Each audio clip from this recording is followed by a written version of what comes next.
এবং একাধিক বাইক ভাঙচুর করেছে।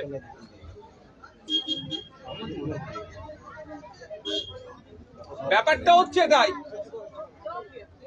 তৃণমূল কংগ্রেস হিংসার রাজনীতি করতে চাইছে, খুনোখুনি রাজনীতি করতে চাইছে, মানুষে মানুষে লড়িয়ে দিতে চাইছে, মুসলমানে মুসলমানে লড়িয়ে দিতে চাইছে,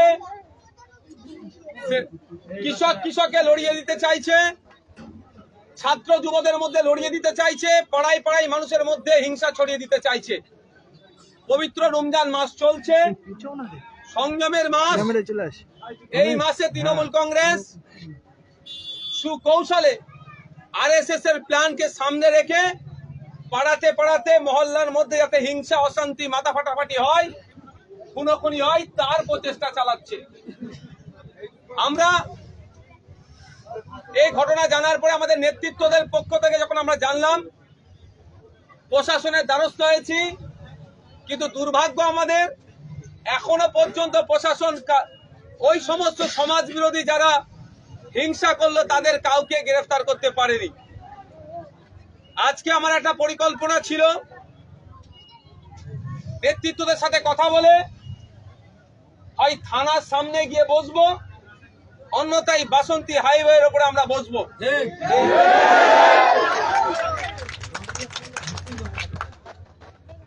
কিন্তু ইতিমধ্যেই আমাদের নেতৃত্বদের কাছে প্রশাসনের পক্ষ থেকে জানানো হয়েছে যে আমরা অভিযোগ দায়ের করেছি, অভিযোগটা এফআইআর হিসাবে গ্রহণ করেছে এবং যারা মেন কালপিট তাদেরকে খোঁজার ব্যবস্থা চলছে,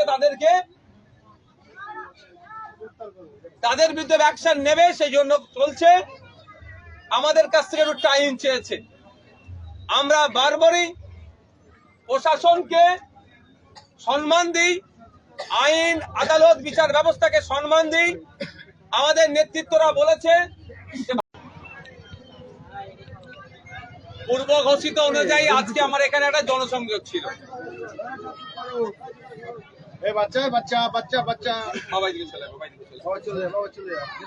জনসংযোগ আমি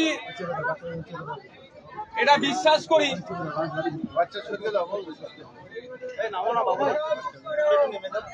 ভোটের সময় যেমন মানুষের বিভিন্ন এলাকাতে গিয়ে ভোট চাই মানুষজন, 5 বছর বিধায়ক সেই সমস্ত এলাকায় গিয়ে সমস্যাগুলো সমাধান করুক, অন্তত অ্যাড্রেস করুক, সেগুলো সমাধানের জায়গায় গিয়ে সেটা বার্তা দিই। এভাবে আমি 5 বছর, প্রায় 5 বছর হতে চলেছে আমি এই কাজ করে যাচ্ছি।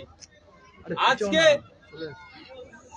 ভাঙড় 1 নম্বর ব্লকের প্রাণগঞ্জ অঞ্চলের রাজাপুরে জনসংযোগ ছিল এবং জনসংযোগ আমি করছি, কিন্তু গত রাত্রের খবর পেলাম এখানকার প্রস্তুতি খতিয়ে দেখার জন্য যখন আমাদের নেতৃত্বরা এসেছিল, সেই সময় কয়েকজন নেতৃত্বের উপরে হামলা চালিয়েছে এবং একাধিক বাইক ভাঙচুর করেছে।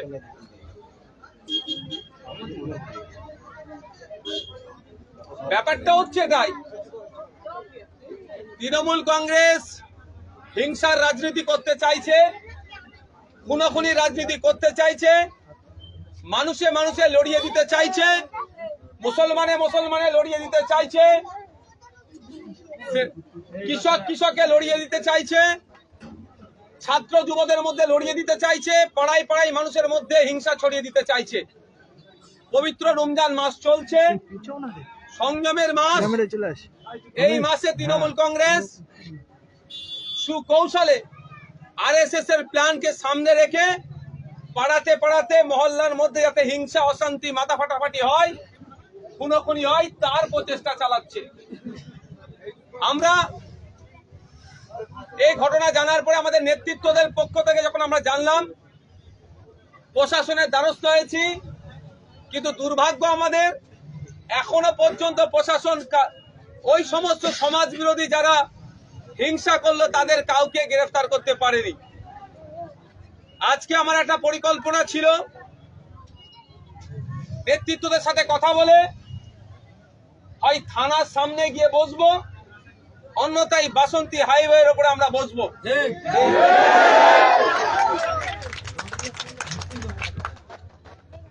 কিন্তু ইতিমধ্যেই আমাদের নেতৃত্বদের কাছে প্রশাসনের পক্ষ থেকে জানানো হয়েছে যে আমরা অভিযোগ দায়ের করেছি, অভিযোগটা এফআইআর হিসাবে গ্রহণ করেছে এবং যারা মেন কালপিট তাদেরকে খোঁজার ব্যবস্থা চলছে, তাদের বিরুদ্ধে অ্যাকশন নেবে, সেই জন্য চলছে। আমাদের কাছ থেকে একটু টাইম চেয়েছে। আমরা বারবারই প্রশাসনকে সম্মান দিই, আইন আদালত বিচার ব্যবস্থাকে সম্মান দিই। আমাদের নেতৃত্বরা বলেছে যে ভাইজান প্রশাসন যখন একটু টাইম চাইছে দেওয়া হোক, অন্যথায় এটাও আমি বলছি আজকে প্রশাসনকে টাইম দিচ্ছি মানে এ নয় যে ভুলে যাচ্ছি না আমরা কিছু।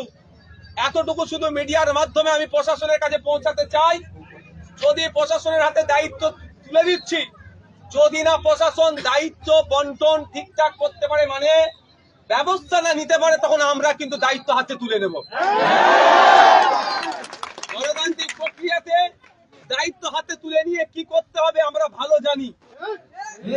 আমরা রাষ্ট্রবিজ্ঞানের ছাত্র না হলেও আমরা একটু পড়াশোনা করেছি যে দায়িত্ব হাতে তুলে নিয়ে গণতান্ত্রিক প্রক্রিয়ায় কিভাবে উত্তর দিতে হবে, কিন্তু আগামী দিনে তাহলে বুঝিয়ে দেব।